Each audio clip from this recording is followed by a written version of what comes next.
विठ्ठल केशवा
घोकिता अक्षरे अभिमान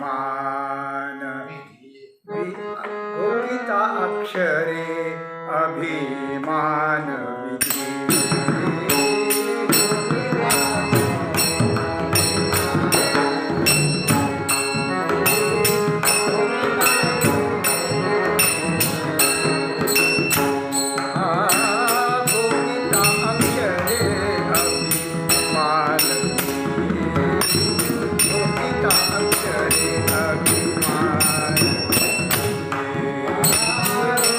Thank you.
करी हे काम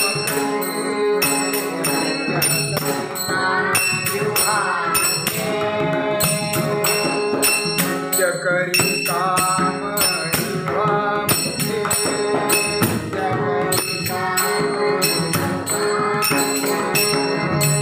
जन्म जरा व्याधी सकळ पाप पुण्य देते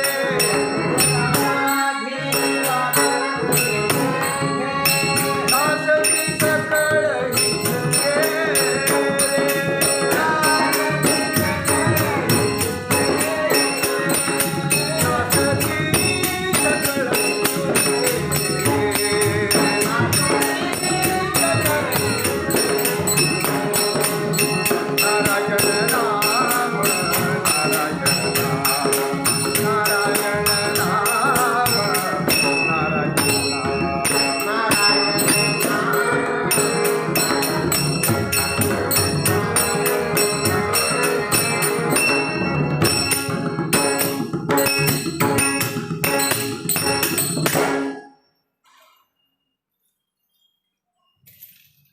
सेवे लागी सेवक झालो तुमच्या लागलो निज चरणा अहो स्वामी तुकया देवा यावरी न करावा अवेर सहज लीळे उदती वया तुम्ही रक्षिल्या निजसत्ते अहो स्वामी तुकया देवा यावरी न करावा अवेर निळा म्हणे धराल हाती तरी द्याल मती निरुपमा अहो स्वामी तुकया देवा यावरी न करावा अवेर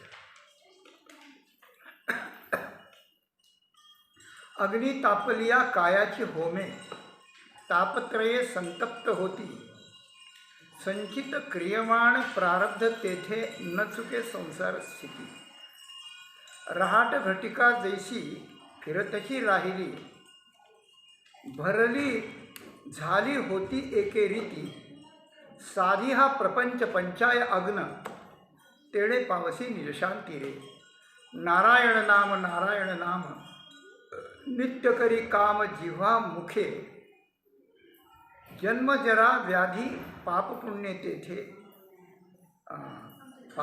तेथे नासती सकळही दुःखे शीत उष्ण वन सेविता कपाट आसन समाधी साधी तपतीर्थ दानव्रत आचरण नाना यज्ञ मनबुद्धी भोगाभोग तेथे न चुकती प्रकार भोगाभोग तेथे न चुकती प्रकार जन्मजरा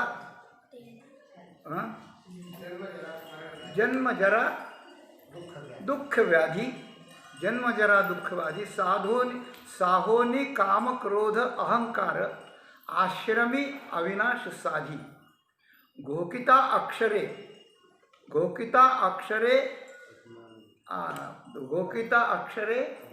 अभिमान विधी निषेध लागला पाठी वाद करिता निंदा घडती दोष होय वज्रलेपो भविष्यती दूषणाचे मूळ भूषण तुका म्हणे सांडी मिथ्या खंती रिगोनी संता शरण सर्व भावे राहे भलती या स्थिती रे नारायण नाम हेची करी नित्य करी काम जीवा संत श्रेष्ठ श्री तुकाराम महाराजांच्या अभंगगाथेतील क्रमाने आलेला 824 क्रमांकाचा हा अभंग असून आपण गेले 2-3 दिवस यावर चिंतन करीत आहोत. जगद्गुरू तुकाराम महाराजांनी सगळ्या जगावर आणि जगातल्या निरनिराळ्या प्रकारच्या मनुष्य समूहांवर कृपा करण्याच्या हेतून दिलेला जो दिव्य उपदेश आहे त्या उपदेशाला जगात तोड नाही आणि सगळ्या क्षेत्रातल्या लोकांनी हा उपदेश कान भरून ऐकावा, हृदयात भरून ठेवावा, सतत त्याची स्मृती ठेवावी, अनुसंधान ठेवावं आणि आपल्या जीवनाच्या प्रत्येक क्रियेत, आपल्या जीवनाच्या प्रत्येक निर्णयात, आपल्या जीवनाच्या प्रत्येक संकल्पात आणि संकल्पनेत ते अनुसंधान घेऊन त्याप्रमाणे आपण जर सरळ वागत गेलो तर इथून साधनेच्या दृष्टीने आणि आयुष्याच्या दृष्टीने मृत्यू येईपर्यंत आपल्याला निश्चितपणे परमेश्वराच्या चरणापर्यंत पोहोचता येईल अशी गॅरंटी देणारा हा अभंग आहे. अलौकिक जबरदस्त विचार तुकाराम महाराजांचे आहे.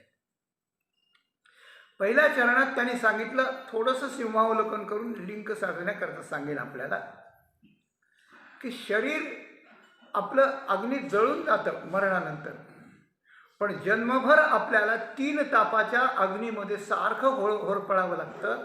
आणि जन्म संपल्यावर शरीर जळलं की संपतं, पण आपण संपत नाही आहोत. जिवंत असतानाही अधिभौतिक अधिदैविक 3 तापात आपल्याला होरपळावं लागतं. आणि गेल्यानंतर या जन्मात केलेल्या कर्माचे फळं भोगताना यातही कल्पच्या कल्प होरपळून निघावं लागतं. 84 लक्ष योनीत तापत्रये संतप्त होती. आणि 3 प्रकारची कर्म मनुष्याला पाप घडवतात आणि ते पाप दुःख घडवतं. असे चक्र सुरू राहतं.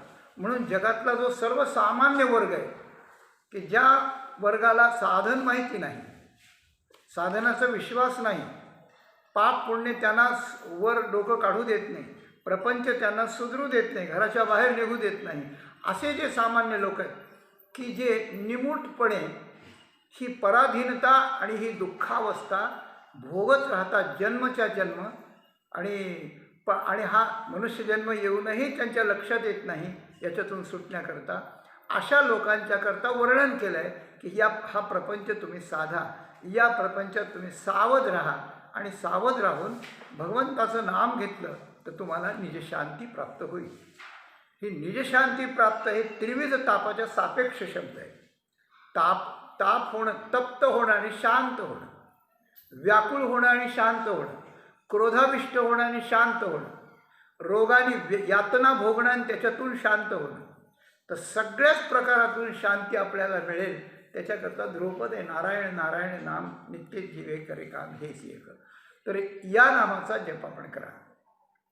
तिसऱ्या चरणात दुसऱ्या समूहाला जो उपदेश आहे तो वर्ग असा आहे की तो निमूटपणे हे दुःख भोगणारा नाही. तो काहीतरी धडपड करतो आहे, तो प्रयास करतो आहे. काय करतो आहे की तो शीत उष्ण सहन करतो आहे. कालच आपण बोललो कालच्या प्रवचनात की थोडंसं उष्ण व्हायला लागलं की फॅन लावा, AC लावा, हे करा. माणसं इतके आळंदी झालेले आहेत की थोडं घाम निघू दिला पाहिजे शरीरातून, थोडं शीत सहन केलं पाहिजे, उष्ण सहन केलं पाहिजे. कार्तिकी वारीला आम्ही जातो तर थंड पाण्यात स्नान करावं लागतं 3 वाजता पहाटे, आणि अगदी डोक्यासहित बुडून. पण बुडेपर्यंतच थोडं वाटतं, नंतर सवय झाल्यावर काही नाही वाटत, अशी गोष्ट आहे. म्हणून शरीराला जर शीतोष्णाची सवय लावली, थोडं दुःख झालं, थोडा रोग आला, थोडा ताप आला, तरी तोही जर सहन केला आणि ॲलोपॅथीचे औषध जर भराभर गोळ्या नाही खाल्ल्या तर प्रतिकारशक्ती वाढत जाते, चांगली राहते. कष्टाने वाढत जाते, सहन केल्याने वाढत जाते, योग्य प्रकारच्या खाण्यापिण्याने वाढत जाते, आणि आयुर्वेदिक औषधानेही वाढत जाते पथ्य पाळून. तर हे घालवून बसून कधीतरी आपण जर सतत त्या गोळ्यांच्या मागे लागलो तर प्रतिकारशक्ती डाऊन होते, आणि मग कोरोनासारखं जर त्याची जर झडप आली तर माणूस त्याची शिकार बनायला वेळ लागत नाही. हे त्या दिवशी मी एवढं सगळं बोललो होतो, आता परत बोलतो, क्षमा मागतो. तेव्हा गंमत अशी आहे की शीतोष्ण सहन करणारे लोक आहेत, शीतोष्ण वनात जाणारे लोक आहेत, त्याच्यानंतर समाधीचं साधन करणारे आहेत, यम नियम आसन प्राणायाम प्रत्याहार ध्यान धारणा समाधी वगैरे, त्याच्यानंतर तप तीर्थ व्रत शुद्ध आचरण आणि नाना प्रकारचे यज्ञ, इतकी सगळी साधनं आहेत. भारतीय संस्कृतीच्या ग्रंथसंपदेनं मनुष्य जीवनाच्या छोट्या कल्याणापासून अंतिम कल्याणापर्यंत ही सगळी शास्त्राने सांगितलेली आहे. शरीराला तापवणं म्हणजे तप, बरं का. पवित्र ठिकाणी जाऊन आपला काळ व्यतीत करून पुण्य संपादन करणं म्हणजे तीर्थ, तपतीर्थ. आपल्याला काही पैसा किंवा वस्तू मिळवताना झालेले दोष घालवण्यासाठी त्यातला काही भाग आपण दान करणे, ते दोष घालवण्यासाठी, परोपकार होण्यासाठी, पुण्य निर्माण होण्याकरता, त्या पुण्याचं परिणाम सुख होण्याकरता, त्याच्याकरता त्याला देणं म्हणजे दान आहे, तपतीर्थ दान. आपलं जीवन एखाद्या पवित्र पर्वकाळावर संयमित बनवून त्याला उपवास किंवा काही नियम लावून घेणे याला व्रत म्हणतात. व्रत आता कार्तिक महिन्याचं व्रत बायका पुरुष सगळे करतात, त्याला व्रत म्हणतात. आचरण म्हणजे आपल्या जीवनात पुरेसे नियम घालून घ्यायचं. आपण कुणाचं नाही खायचं, कधीही नाही खायचं, किती नाही खायचं, केव्हाही नाही, कसंही नाही खायचं. तर खाणं पिणं संयमित ठेवणं, ब्रह्मचर्य पालन करणं हे आचरणात येतं. म्हणजे तप, तीर्थ, दान, व्रत, आचरण 5 गोष्टी सांगितल्या. आणि 6वं नाना यज्ञ मनबुद्धी. मनबुद्धीच्या समर्पणासहित नाना प्रकारचे जे यज्ञ सांगितले, ज्ञानेश्वरीच्या 4व्या अध्यायात 12 यज्ञ सांगितले, त्याप्रमाणे त्या सगळ्यांचं आचरण करणारे लोक आहेत. पण हे सगळ्या आचरण करणाऱ्या लोकांची लाईन समोर असताना तुकाराम महाराज त्यांना एकच हे देतात, सूचना, इंटिमेशन देतात की काय आहे हे सगळं जरी आहे तरी भोगाभोग तेथे न चुकती, भोगाभोग तेथे न चुकती, जन्म जरा दुःख व्याधी असं म्हणतात.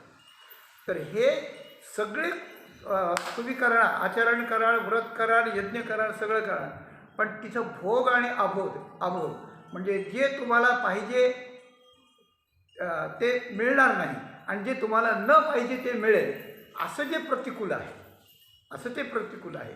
पूर्वीच्या केलेल्या दोषामुळं आता प्रतिकूलता येते. कोणाला डोळे नसतात, कोणाला पाय नसतात, कोणाला BP वाढलेला असतो, कोणाच्या घरात कोणाचं जमतच नाही. हे जे भोग आहेत म्हणजे नको ते भोग आहेत ते, आणि आपल्याला जे पाहिजे ते न मिळणं. घरात आहे पण डॉक्टरनी सांगितल्याप्रमाणे खाता येत नाही.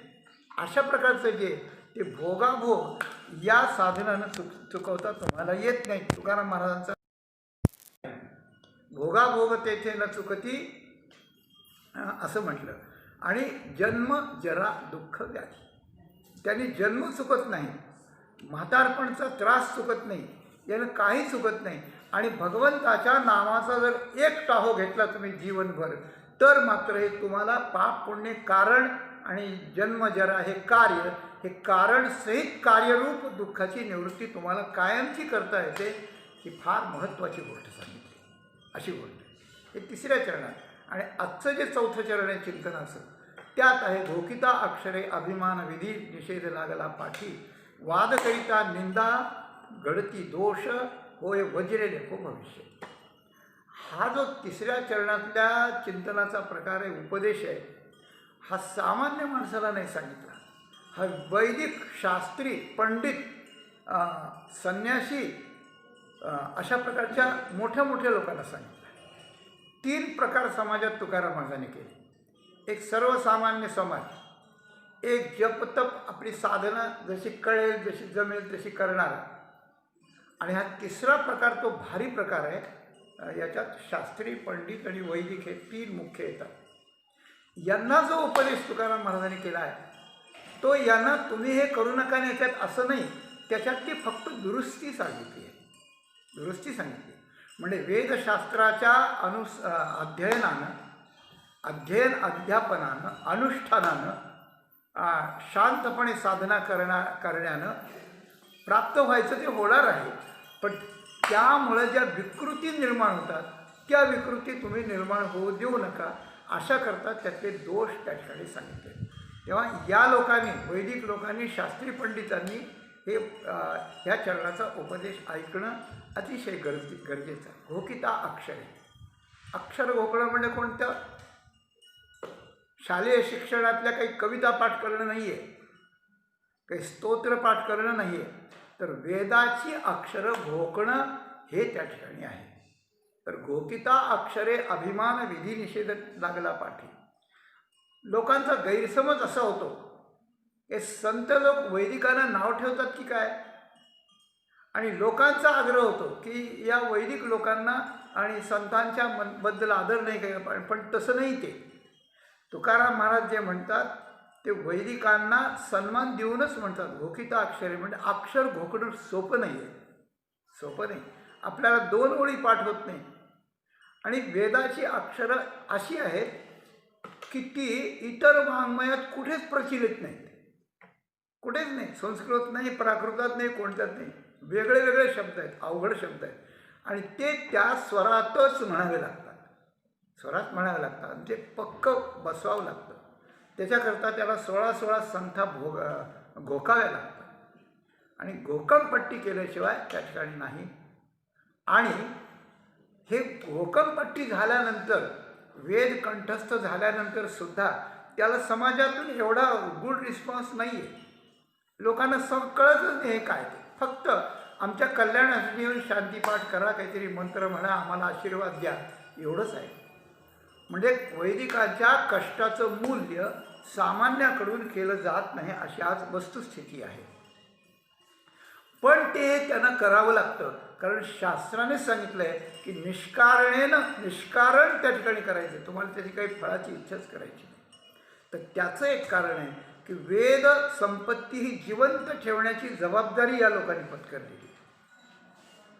म्हणून वेद पाठशाळा काढणं, अध्यापन करणं, त्यांना पण काही विशेष पगार मिळतो की नाही याचा विचार त्यांनी न करणं, आणि विद्यार्थ्यांना तयार करणं, आईवडिलांनी लहान लहान मुलं त्यांच्याकडं सोपवणं, त्यांनी तिथं जसं जमेल तसं खाणं पिणं, हे सगळं जे लोक सहन करतात हे फार महत्त्वाचे लोक आहेत, अशी गोष्ट आहे. या संपूर्ण जगाची मूळ संहिता म्हणजे हे आहे, वेद आहेत. म्हणून आणि आचार्याने वेदो नित्य मधीयताम असं आचार्याने म्हटलेलं आहे की वेदाचं अध्ययन ब्राह्मणानं नित्य केलं पाहिजे. त्याचं कारण वेद जिवंत ठेवलं पाहिजे. ऋग्वेदाच्या 1000 शाखा होत्या, 3 शाखा फक्त शिल्लक राहिल्या. म्हणजे हा लोप झाला, लॉस कुणाचा झाला? आपला झाला. आणि जर्मनीतल्या लोकांनी हे वेद जतन करून ठेवले. पण आपल्याकडं खूप महत्त्वाची वस्तू असूनही आपल्याला जर त्याची अक्कलच नसेल, आणि त्याकरता आपण आपले मुलं देणार नाहीत, आपले मुलं पाश्चात्य शिक्षणाकरता आपण देऊ, असं जर त्या ठिकाणी असलं तर त्याला नियती काय करणार, अशी गोष्ट. म्हणजे अक्षरं घोकणं ही गोष्ट अशी आहे की ती अत्यंत कष्टाची आहे. फळाची इच्छा न ठेवता करावी लागणारी करायला मनुष्य विवश होणं अशा प्रकारची आहे. लोकांना त्याचं महत्त्व कळत नाही. एक दुसरी गोष्ट ऐका की घोकिता अक्षरे काय होतं, तर अभिमान पाठी लागतो की मी अमुक होऊन तयार झाले. मग अभिमान हा दोष आहे का? दोष आहे आणि नाही, दोन्ही बाजू सांगतो आपल्याला. दोष नाही असा, मग आहे असा. तर नाही असा दोष आहे की एखाद्याने शिक्षण घेतलं एखादं, आणि ते शिक्षण मी घेतलेलं आहे, आणि या शिक्षण घेतलेल्या माणसाला जो मान मिळावा तो मिळाला पाहिजे असं वाटलं काही चूक आहे काय? असं वाटणं चूक नाही. उगी 10 वैदिक बसलेत आणि 11वा त्यांच्यात आला, आणि तो त्यांच्यातला सिनियर आहे किंवा त्यांच्यापेक्षा जास्त जण शिकले, त्यांची नुसती संहिता झाली तर यांचं पद क्रम जटाघन सगळं झालेलं आहे, आणि त्यांना जर त्यांच्या बरोबरीची जागा दिली त्या यजमानाने, त्या वैदिकांच्या बरोबर जर यांना जागा दिली तर तो यांच्या मोठ्या शिक्षणाचा अपमान नाही का, अशी गोष्ट आहे. आणि असं जर आहे तर आपण जे आपल्याला प्राप्त होतं त्याप्रमाणे आपल्याला सगळं पुढून ट्रीटमेंट मिळाली पाहिजे असं वाटणं हे गैर नाही. एखादा साधू पुरुष जर असला तरच त्याला ते वाटणार नाही, सामान्य माणसाला वाटेल, कारण त्याच्याकरता त्यांनी कष्ट केलेत ना, त्याच्याकरता त्यानं कष्ट केलेले आहेत, म्हणून त्याला वाटणं साहजिक आहे. तर त्यावेळेला ती जबाबदारी समाजाची किंवा संयोजकाची आहे, किंवा त्या क्षेत्रातल्या इतर जाणत्या लोकांची आहे. 3 लोकांची जबाबदारी समाजाची आहे, संयोजकाची आहे, कार्यक्रम आयोजित करणाऱ्या, आणि त्या ज्या क्षेत्रातल्याला मान द्यायचा त्या क्षेत्रातले इतर लोक त्यांनी म्हणायला पाहिजे की नाही, आमच्यापेक्षाही सिनियर आहेत, यांना आधी मान द्यायचं, यांना आधी बोलायला लावा, वगैरे वगैरे, अशी गोष्ट आहे. म्हणून एक वैदिक जर झाला तर त्या वैदिकाला मोठ्या ब्राह्मणाच्या पंक्तीत पहिलं स्थान देण्याचं शास्त्राने सांगितलं. नाही दिलं तर न देणाऱ्याला दोष लागतो, अशी गोष्ट आहे. आणि त्याला पहिलं स्थान जर दिलं तर त्या पंक्तीत जर काही अन्नाचा दोष घडला, काही वाढण्यातला दोष घडला, काही दोष घडला, तर ते त्याच्या प्रभावानं तो सगळा दोष नाहीसा होऊन सगळी पंगत पुण्य होते. सहस्रा पंक्तीं पुनंती असं म्हटलं. ते सोमम प्राप्नुवंती आ सहस्रास पंक्तीं पुनंती असं त्या त्रिसूपर्णात म्हटलं आहे. तेव्हा इतकं महत्त्व असतं त्याचं. त्याच्या मुखातून येणारे शब्द म्हणजे भगवंताची आज्ञा असते. आणि मी असं ऐकलं आहे की त्याच्या मुखातून उडालेला जे त्या ठिकाणी तोंडातला रस आहे, म्हणजे ग्रामीण भाषेत बोलायचं थुंका आहे, तो एरवी निषिद्ध आहे, तो योग्य नाही. पण त्याच्या मुखातून वेदमंत्र म्हणताना जर तो उडाला तर तो गंगाजलासारखं पवित्र आहे असं शास्त्र म्हणतं. म्हणजे या वैदिकांचं किती महत्त्व आहे हे आपल्याला यावरून थोडं थोडं तरी लक्षात येईल अशी गोष्ट आहे.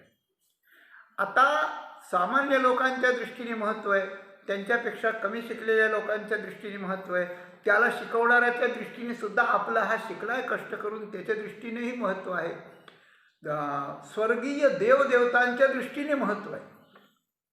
कारण अशा प्रकारच्या वैदिकांनी म्हटलेल्या शुद्ध मंत्राच्या प्रभावानं देवाला त्या सगळ्या आहुती मिळतात. देवांना ते मंत्र स्वतः तिथे म्हणता येत नाही, तर त्या आहुती मिळवता येत नाही. हां, अशी गोष्ट आहे. तर काय ते मंत्र ब्राह्मणाधीनम ब्राह्मणो सकलम गुरु असं काही म्हटलेलं आहे. तेव्हा त्या देवतांच्या दृष्टीने महत्त्व आहे, भगवंताच्या दृष्टीने महत्त्व आहे की माझी वाणी, माझ्या श्वासापासून निर्माण झालेला जो वेद आहे तो या लोकांनी टिकवून आणि या लोकांनी समाज स्थिती स्थिर ठेवलेली आहे असं म्हणून भगवंताच्या दृष्टीनं, इंद्रादिक देवतांच्या दृष्टीनं, मंत्रशास्त्राच्या दृष्टीनं, विद्वानांच्या दृष्टीनं, निरनिराळ्या क्षेत्रातल्या मातब्बर लोकांच्या दृष्टीनं आणि सामान्य समाजाच्या दृष्टीनं यांना महत्त्व आहे. पण हे महत्त्व यांना पुढे कोणत्या प्रकारच्या लाभात परिणत होणार आहे याचा जेव्हा विचार येतो त्यावेळेला प्रत्येकानं एक गोष्ट लक्षात ठेवावी लागते. काय की आपण एखाद्या याच्यात एक्सपर्ट झालो, एखाद्या गोष्टीत आपण एक्सपर्ट झालो, उदाहरणार्थ संगीत आहे, संगीतात एखादा एक्सपर्ट झाला, पण मग त्यानं त्या संगीताचा उपयोग लोकांशी वाद करण्यात किंवा त्यांना तुच्छ समजण्यात करायचं का, स्पर्धा करण्यात आणि जिंकण्यात पैसा मिळवण्यात करायचं काय, सन्मानाची शाल मिळवण्याकरताच त्याचा उपयोग आहे काय. आपण ज्या क्षेत्रातलं प्रावीण्य मिळवतो त्या क्षेत्रातला सर्वात उत्तम उपयोग कोणता आहे इकडे दृष्टी ठेवून त्यानं त्याचा वापर करावा, हे त्याच्याकरता फायद्याचं वा नुकसानीचं आहे. दुसऱ्यांना तो किती महत्त्वाचा आहे ही गोष्ट वैदिकांच्या दृष्टीनं मी सांगितली आता, ऐका. तसंच या वैदिकांना हा उपदेश आहे, एवढं सांगून इथं थांबतो. आता दुसरी गोष्ट, दुसरे शास्त्री लोक आहेत. शास्त्री वैदिक लोक वेदाचं पठण करून जिथं बोलावलं तिथं त्याची संहिता म्हणतात, आशीर्वादाचे मंत्र म्हणून आशीर्वाद देतात, पारायणं करतात वेदाचे, हे त्यांचं वैदिकाचं काम. त्याच्यापेक्षा शास्त्री म्हणजे त्या वेदाचं काही अध्ययन करून त्याचं कर्मकांडात परिणती करून त्याची अनुष्ठानं कसे करायची, गृहस्थी धर्माचा पुरोहित बनून त्यांच्या सगळ्या उपासना, त्यांच्या सगळ्या पूजा अर्चा, त्यांना इहलोकात सुख मिळावं यजमानाला आणि परलोकांच्या मध्ये जाऊन त्यांना स्वर्गाधिकांची प्राप्ती व्हावी, देवता त्यांच्यावर सतत प्रसन्न राहाव्यात, ही जबाबदारी पुरोहितावर असते. म्हणून पुरोहित पुढे असलेल्याचं हित करणारा जो आहे त्याला पुरोहित नाव आहे. त्याचं फार मोठं महत्त्व आहे. मग त्यांनी यज्ञयाग, सप्तशती हे सगळं त्या ठिकाणी करावं, त्यांनी काही आजारी पडलं तर देवतांचं अनुष्ठान करावं, हे सगळं करावं आणि हे शौनकोक्त पद्धतीनं त्या ठिकाणी करावं. त्याने जर आचरण नीट करून ठेवलं त्याचे बरोबर परिणाम होतात. आज अनेक परिणामाचे उदाहरणं आपल्याकडे आहेत, असं आपल्याला वेळ कमी, म्हणून अशा प्रकारचं ते त्यांनी करावं. तर हा जो वर्ग आहे, शास्त्री पुरोहितांचा जो वर्ग आहे तो वैदिक वर्गापेक्षा समाजाला जवळ आहे. मग माणूस म्हणतो कोणत्या ब्राह्मणाला सांगायचं की ज्यांचं आचरण चांगलं आहे, ज्यांच्याकडे त्याग आहे, ज्यांच्या मंत्राला फळ येतं, ज्यांचा गुण आपल्याला येतो त्यांनाच बोलवा असं माणसं म्हणतात. मग त्याची प्रसिद्धी होते, पैसा मिळतो. म्हणून कर्मकांडी वर्ग जो आहे त्या कर्मकांडी वर्गाला एक उपदेश आहे. आणि त्याच्यात तिसरा प्रकार आहे तो पंडितांचा प्रकार आहे. तो पंडित सवयी पंडित उच्चते. महाभारताची विदुर नीती आली आहे त्यात पहिल्या प्रथम या पंडितांची व्याख्या सांगितली आहे. पंडितांची व्याख्या सांगितली आहे. आणि अशा प्रकारचे जे पंडित आहेत ते शास्त्राचा किस काढतात, ते वेदांतावरती बोलतात, ते चाललेल्या लोकस्थितीचा आढावा घेऊन लोकतंत्राकरता काय योग्य त्याचा निर्णय करतात. आणि अशा प्रकारचे पंडित हे राजाच्या पदरी असतात, ते श्रीमंतही असतात, विद्वान असतात, शीघ्र कवी असतात. अशा प्रकारचं हे पांडित्य आहे. आणि हे पंडित लोकांच्यामध्ये असतात. या पंडितांच्या दृष्टीनं पंडितांचा महिमा, कर्मकांडी शास्त्रींच्या दृष्टीनं त्यांचा महिमा आणि वैदिकांच्या दृष्टीने वैदिकांचा महिमा, हा महिमा दुसऱ्याच्या दृष्टीने किती आहे याचा अभ्यास दुसऱ्याने करावा.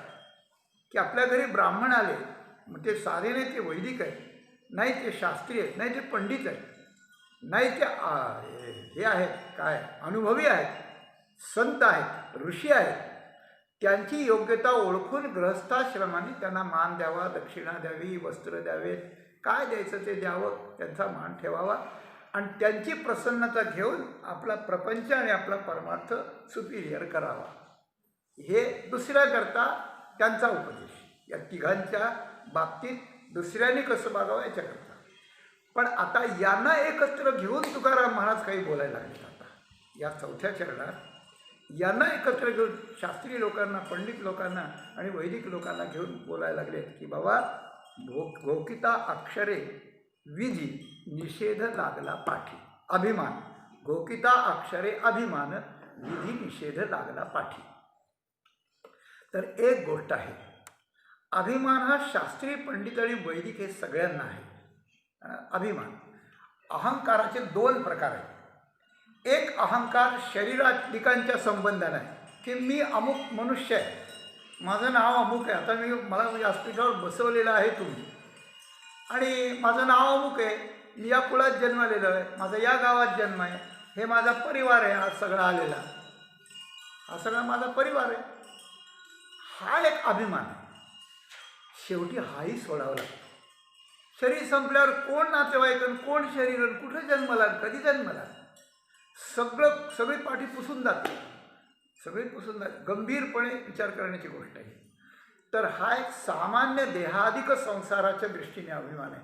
आणि दुसरा विशेष अभिमान आहे. विशेष अभिमान, मी या कुळात जन्मलो आहे, पण या कुळात, आमच्या कुळात कुणीच नाही माझ्यासारखं, या गावात कुणी नाही, या तालुक्यात नाही, जिल्ह्यात नाही, नाही नाही, अहो यांचा हात महाराष्ट्रात कोणी धरत नाही, आता यांचा हात भारतात कोणी धरत नाही, हे जगात प्रसिद्ध आहेत, असं प्रसिद्धी आहे की नाही अशी.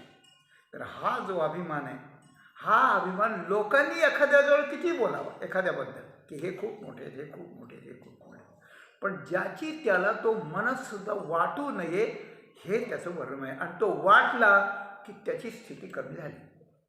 हां, म्हणून नवल अहंकाराची गोठी विशेषे नलगे अज्ञानापाठी, हां, सज्ञानाचे झोंबे कंठी नाना संकटी नाचवी असं म्हटलं आहे.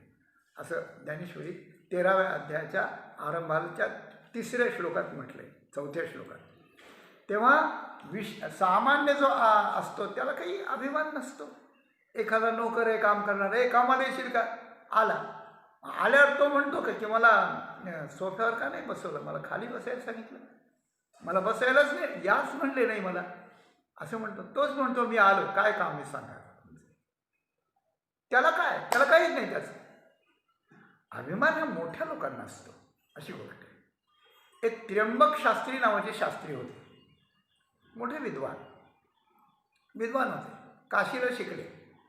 आमच्या सावरगावच्या वेद पाठशाळेचे संस्थापक ब्रह्मलीन ब्रह्मर्षी यज्ञ महामहोपाध्याय यज्ञेश्वर शास्त्री गुरुजी, त्यांनी मला सांगितलं, त्यांच्या काळातली गोष्ट आहे ती, जुन्या काळात.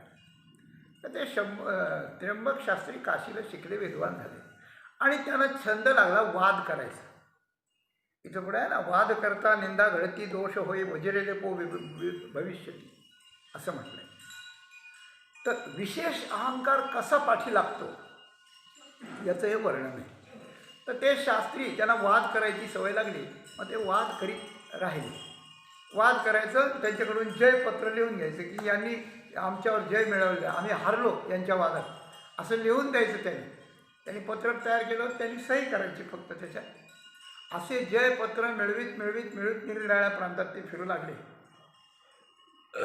त्या महाराष्ट्रात पुण्यामध्ये प्रसिद्ध अभ्यंकर शास्त्री होते त्यावेळेला. त्यांच्याकडे आल्यानंतर त्यांनी स्वागत केलं. आता मोठे पंडित आलेत काशीचे, हेही खूप विद्वान होते. तर ते म्हणजे काय, ठीक आहे, आमच्यावर कृपा केली तुम्ही, पण आपल्या येण्याचा उद्देश सांगा, म्हणजे आपली सेवा काय करावी ते आम्हाला कळेल. ते म्हणजे मी वाद करायला आलो, शास्त्राचा वाद करायला आलो. त्या अभ्यंकर शास्त्री सांगितलं मी वाद करीत नाही म्हणे.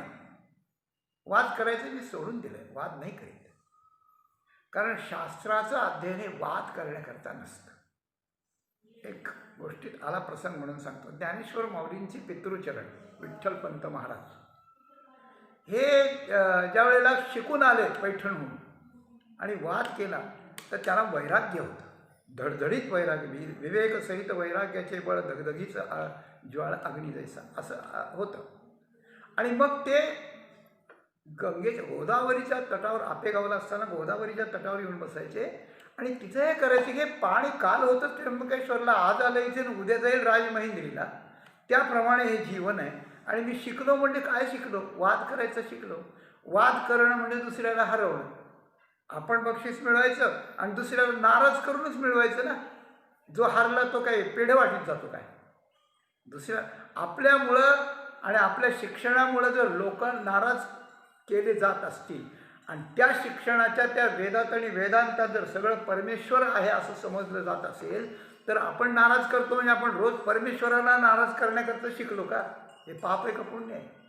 नाही नाही नाही, हे नाही करायचं. आता निघून जायचं, एखाद्या गुरूंना शरण जायचं, आत्मतत्व प्राप्त करून घ्यायचं. तेव्हा ते वाद करणं हा दोष कसा आहे हे विठ्ठलपंतांनी स्वतः आधी विचार केला आणि मग ते निघून गेले असं वर्णन. तेव्हा आपण पूर्वपदावर येऊ.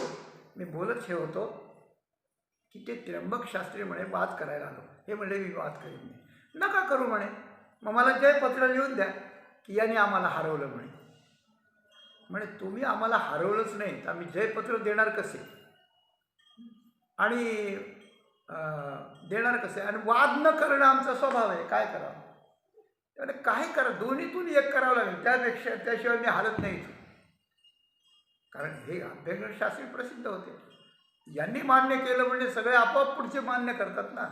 हे यांचं गुडविल असतं पुढे वापरायला. सगळ्याला ज्याच्या त्याच्या धंद्यातली ट्रिक ठाऊक असते. असो, तेव्हा ते म्हणे ठीक आहे, बसा तुम्ही, मी तुमच्याशी बोलतो थोडंसं. काय म्हणे, तुम्ही कशावर वाद करणार? तुमची बाजू काय असणार?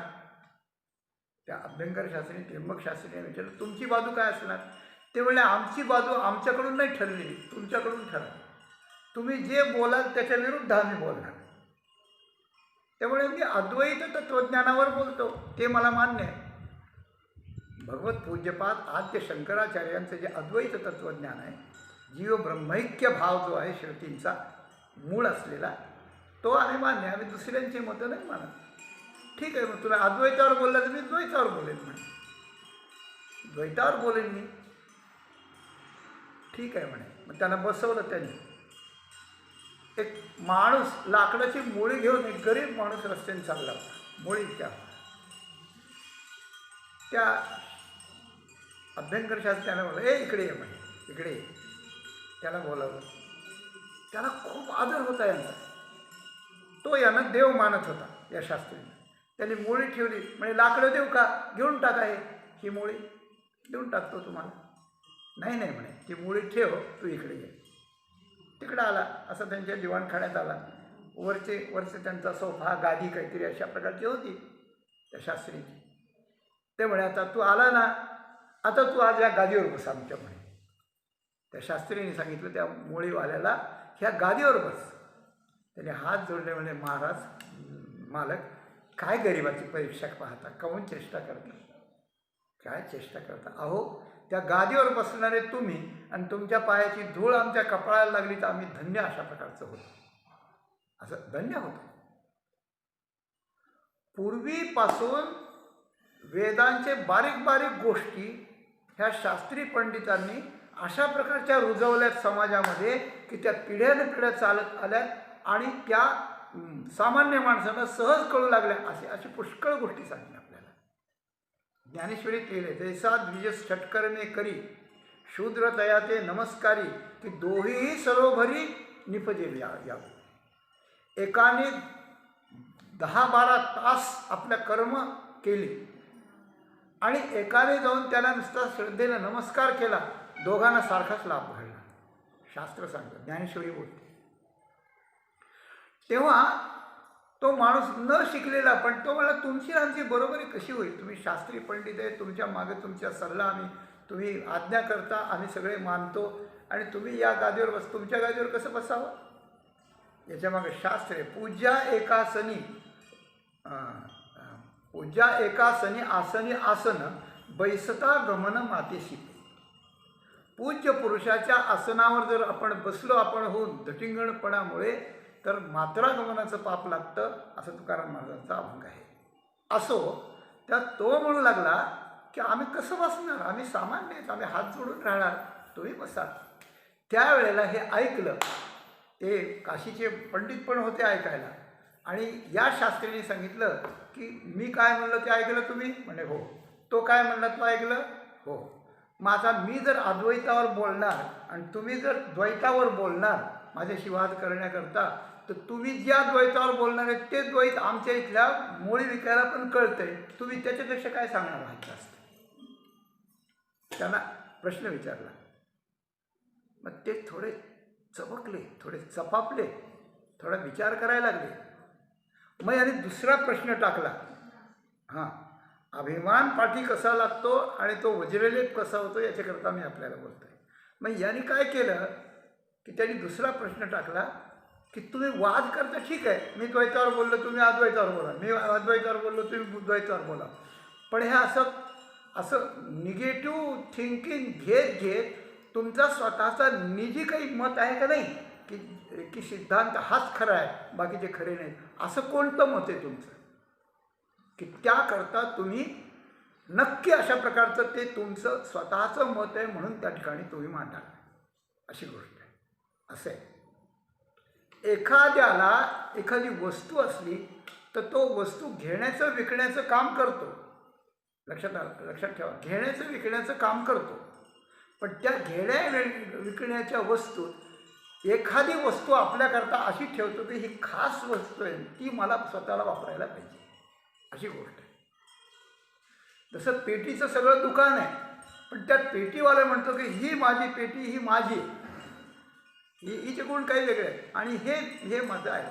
त्याप्रमाणे शास्त्र पाहत असताना सगळ्याच्या सापेक्षत्वानं सगळ्या गोष्टी अनंत गोष्टी आहेत, पण आपण त्यातलं काय स्वीकारलेलं आहे, आपल्याला काय पटलेलं आहे, आपण आपल्या साधनेत त्यातलं काय घेतलं आहे आपण, आणि आपण त्याच्या कोणता अनुष्ठान करून अनुभव घेतो, हे एक डेफिनेटली मत आपलं पाहिजे ना. तर ते तुमचं कोणतं आहे त्यातलं हे सांगा. मग ते विचार करायला लागले आणि विचार करता करता त्यांचा चेहरा गोळामोळा झाला आणि झाल्यानंतर ते विचार करायला लागले की माझं कोणतंच मत निश्चित होईना. मग ते यांचा निरोप घेऊन निघून गेले आणि निघून गेल्यावर जिथं गेले तिथं त्यांना ते विचार करायला लागले की मी जे मत माझं म्हणून म्हणतोय त्याच्या निगेटिव्ह प्रमाणे लगेच मला आठवायला लागतं, कारण मला विरोध करायचा सवय लागली ना, विरुद्ध बोलायची सवय लागली ना. हे शास्त्री पंडिताचं सोडून द्या, सामान्य माणसाला सुद्धा अशी सवय असते की दुसऱ्याचं मत मोडून टाकायचं ना आपलंच प्रस्थापित करायचं. असा मनुष्य शेवटी इतका गोत्यात येतो की त्याला काहीच सुधरत नाही काय करावं ते नेमकं, अशी गोष्ट आहे. दुसऱ्याला सुधरू न देणारा मनुष्य स्वतः आणि त्या ठिकाणी अशा फंदात पडतो. हे सामान्यापासून शास्त्री पंडितापर्यंत सगळ्यांनी लक्षात ठेवावं, असं तुकाराम महाराजांचं हे विधान आहे. तेव्हा विचार करायला लागेल की माझं निजी मत काय. निजी मत काहीच होईना, अद्वैत पटेना, द्वैत पटेना, काहीच पटेना, निरनिराळ्या प्रक्रिया सगळ्या शास्त्राच्या काही पटेना. मग ते व्याकुळ झाले. की मला जर माझं पटलं नाही काही तर माझी साधना कशी होणार, आणि साधना न करीत हे सगळंच पोपटपंची करीत बसलो आणि साधना नाही झाली तर माझं आयुष्य आता संपत येईल, मग माझी गती काय होणार? गती काय काय होत असते ते त्याला माहीत होतं सगळं, दुसऱ्याने सांगायची गोष्ट. आणि ते इतके व्याकुळ झाले की त्यांना जेवण गोड लागेना, त्यांना झोप येईना, त्याला काही होईना. म्हणजे खूप मोठा माणूस जरी चुकला आणि ती चूक कळल्यानंतर तो असा व्याकुळ होऊन पश्चातापेनून बरोबर रस्त्यावर येतो, हीही गोष्ट एक पॉझिटिव्ह पॉईंट आहे हा. तर ते व्याकुळ झाले आणि ते चिंता करायला लागले आणि ते भाष्य त्यांनी शंकराचार्यांचं हातात घेतलं आणि त्यांचं ध्यान करीत सतत सतत सतत टाहो फोडायला लागले की मला आपण मार्ग दाखवा, मला कोणीतरी मिळवा, मला तरी कोणीतरी गुरु मिळाला पाहिजे, मला कोणीतरी सांगणारा मिळाला पाहिजे, सांगणारा मिळाला पाहिजे. काय तुका म्हणे चिंता वाटे कोण भेटे सांगेसा, देवकृपा करील मज काय लाज राखील, असं म्हटलं. तेव्हा त्यांची व्याकुळता पाहिली आणि परमेश्वर किंवा नियती ही अशी आहे की अशा प्रकारच्या आपल्या कल्याणासाठी व्याकुळ झालेल्या व्यक्तीला ती अदृश्य रूपाने अव्यक्त रूपानं न कळत असा प्रतिसाद देत असते. मग एके दिवशी ते असं चिंतन करताना एक संन्यासी त्यांच्या घरी आले. मग त्यांना खूप आनंद झाला आणि आनंद होऊन त्यांनी त्या संन्याशाची पूजा केली. आणि त्यांना विचारलं काय करीत असता, त्याने काही सांगितलं नाही व्यवस्थित, पण आहे म्हणे असा फिरतो मी. आता संन्याशाला काही जागा नसते, त्यांनी काही गाव बिव सांगायचं नसतं, त्याला काही नावही नसतं, संन्याशी परब्रह्मच असतो. तुम्हाला काय पाहिजे तुम्ही सांगा.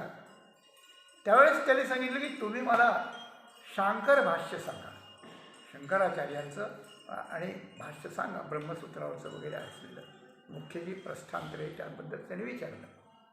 ठीक आहे सांगतो म्हणे, चातुर्मास्यात राहतो, हे समोरचं जे मंदिर आहे त्या मंदिरात मी राहत जाईन, रोज तुम्हाला 2 तास सांगत जाईल 4 महिने. त्यांना खूप आनंद झाला, अतिशय आनंद झाला त्याला.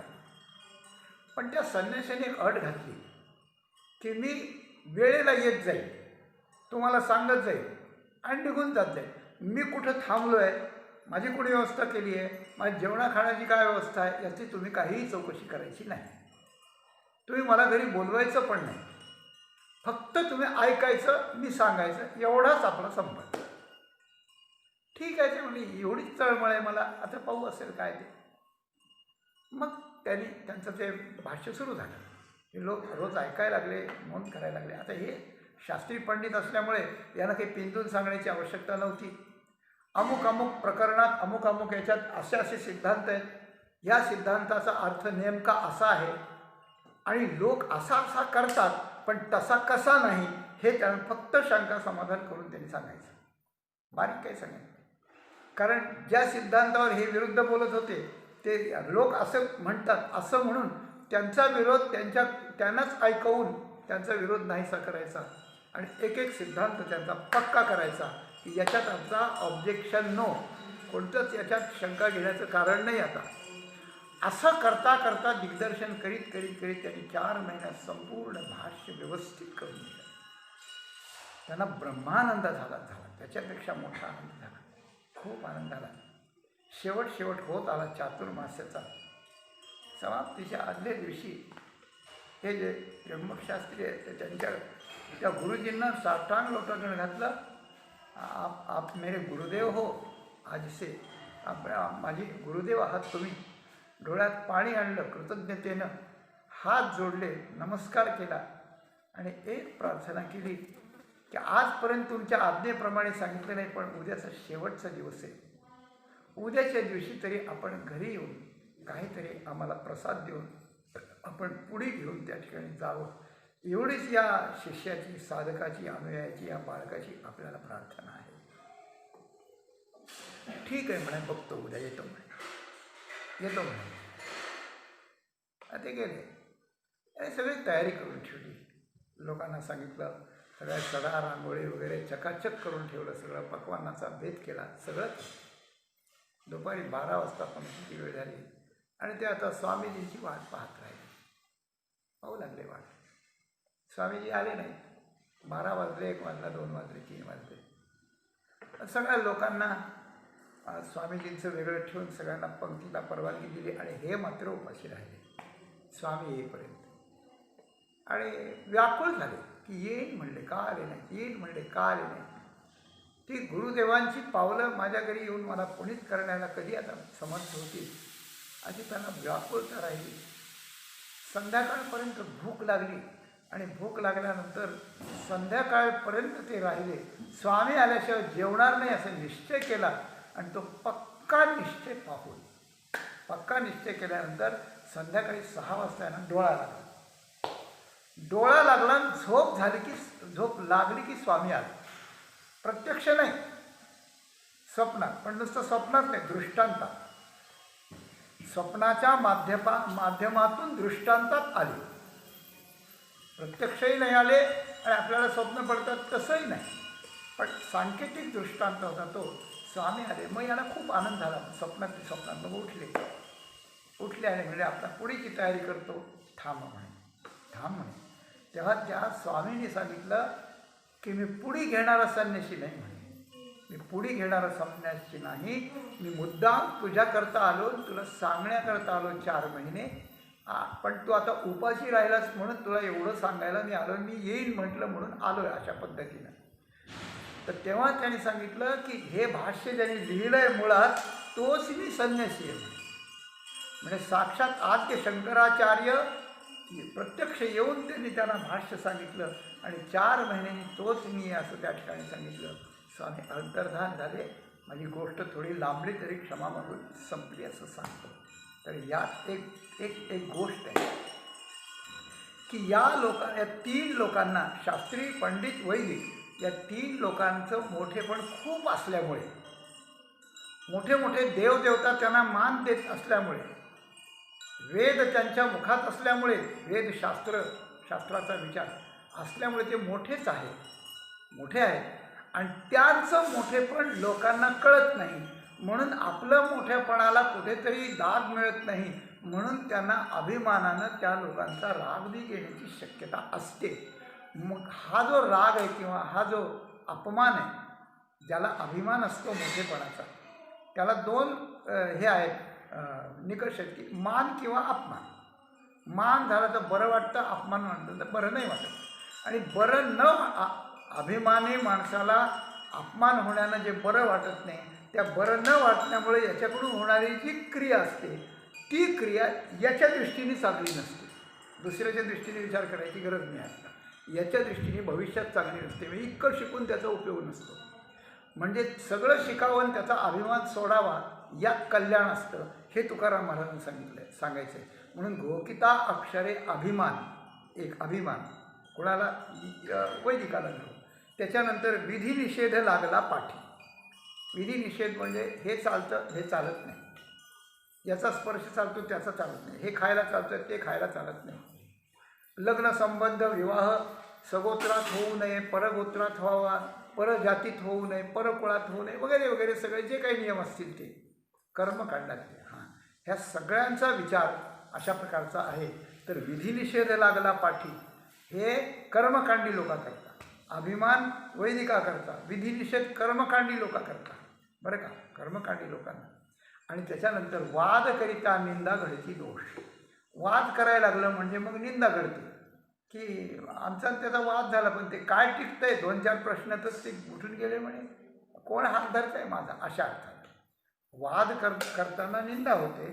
आणि निंदा केली की निंदेचं पाप होतं. येती निंदकापाशी अशेष पाप. निंदा हे मोठं पाप आहे. काही असो पण कोणाही विषयी आपल्या मुखातून वाईट शब्द न जावे. वाद करिता निंदा घडती दोष. आणि ते दोष जे असतात निंदेचे ते वज्रलेपो भविष्य, भविष्यात ते वज्रलोप लेप म्हणजे चिकटून बसतात, ते अनेक जन्म निघत नाहीत, ते तसेच राहतात. असं एक वचन आहे, सुभाषित आहे. अन्य क्षेत्रे कृतं पापम तीर्थक्षेत्रे विनश्यती, तीर्थक्षेत्रे कृतं पापम वज्रलेपो भविष्यती. तोच शब्द इथे तुकाराम महाराजांनी वापरलेला आहे की पाथर्डी नगरमध्ये जर एखादा दोष झाला तर तीर्थयात्रेत गेल्यानंतर साधूच्या संगतीत गेल्यावर देवाला नमस्कार केल्यावर गंगा स्नान केल्यावर निघून जातो. पण तीर्थयात्रेतच जाऊन जर दोष होऊ लागला तर तो मात्र वज्रलेपो भविष्य, भविष्य काळात तो वज्रलेप होतो.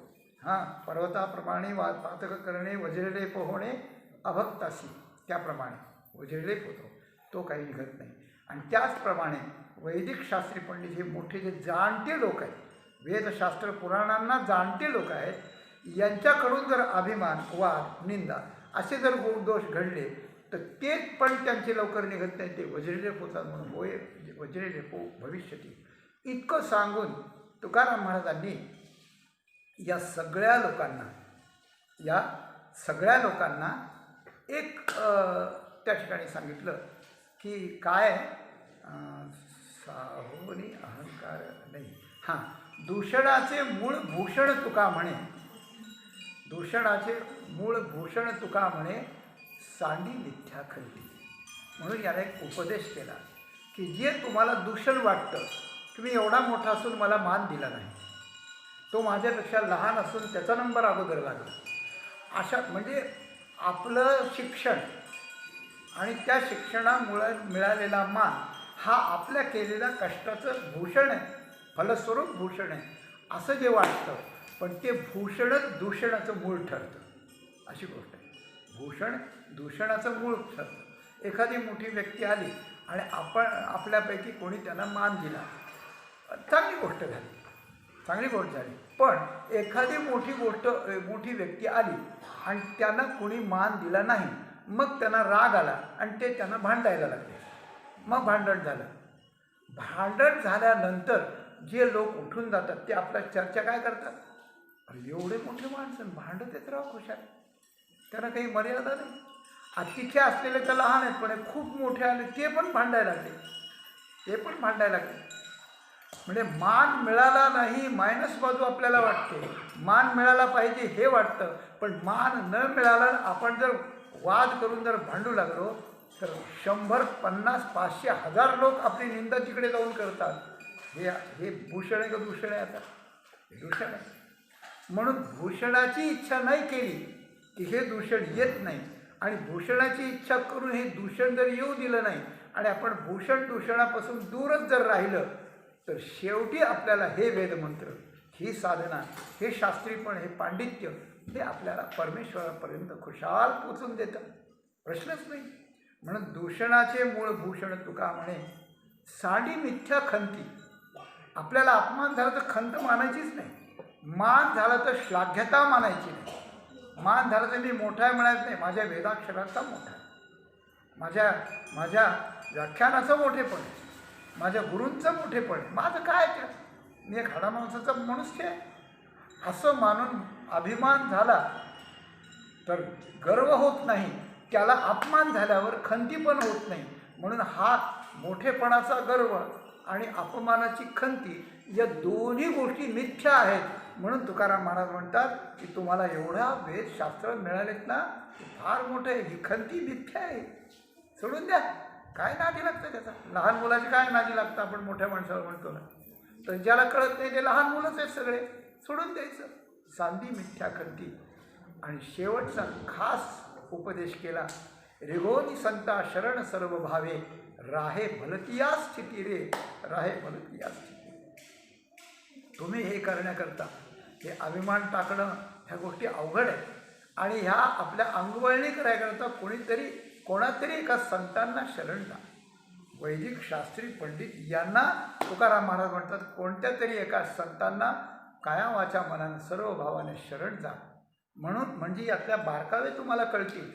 वेदाचं रहस्य, शास्त्राचं सार, पुराणांचा आशय, संत वाङ्मयाची खोली, त्याची उंची, जीवनाचं महत्त्व, प्रत्येक क्रिया, प्रत्येक संकल्प, प्रत्येक समजूत, प्रत्येक भावना, प्रत्येक अनुभव, याच्यातले बारकावे तुम्हाला संतांशिवाय कळणार नाहीत.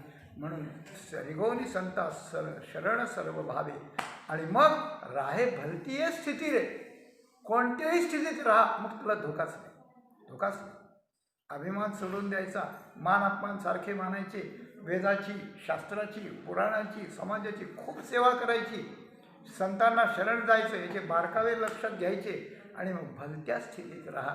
आणि भलत्या स्थितीत राहताना तू पण शेवटी नारायण नाम नित्य करी काम जीवामुखे, नित्य करी काम जीवामुखे, जन्मजरा मरण पाप पुण्य तेथे नासती सकळही दुःखे. या संपूर्ण अभंगाच्या या 3 टप्प्यातलं जे तात्पर्य आहे ते असं आहे. पहिला टप्पा सामान्य माणसांना उपदेश, दुसरा टप्पा जप तप व्रत तीर्थ करणाऱ्यांना उपदेश, आणि तिसरा शास्त्री पंडित कर्मकांडी कर्मशकारी हे वैदिक शास्त्री आणि पंडित यांना केलेला हा सुंदर उपदेश.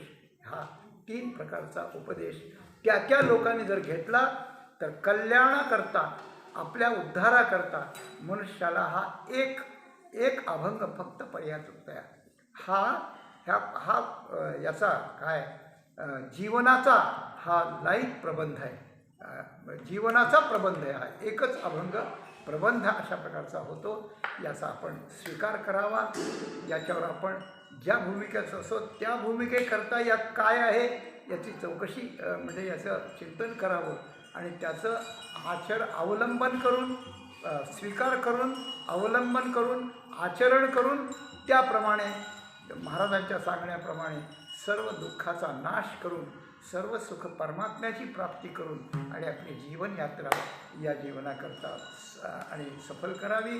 हा जगद्गुरू संत श्रेष्ठ तुकाराम महाराजांचा उपदेश आपल्या चरणी विनम्रपणे ठेवून झालेली सेवा प्रभूंच्या आणि सद्गुरू माऊलींच्या चरणी समर्पण त्या ठिकाणी करून तिथेच आपल्या याला पूर्ण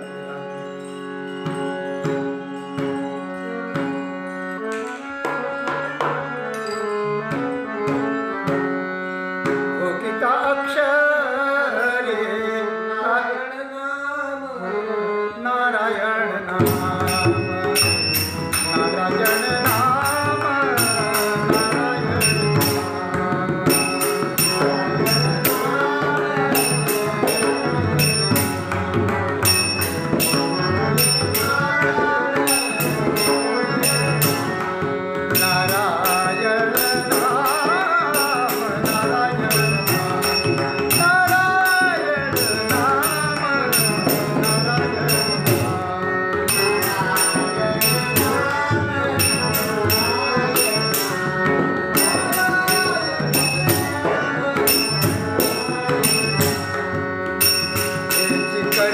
काम नित्य करी काम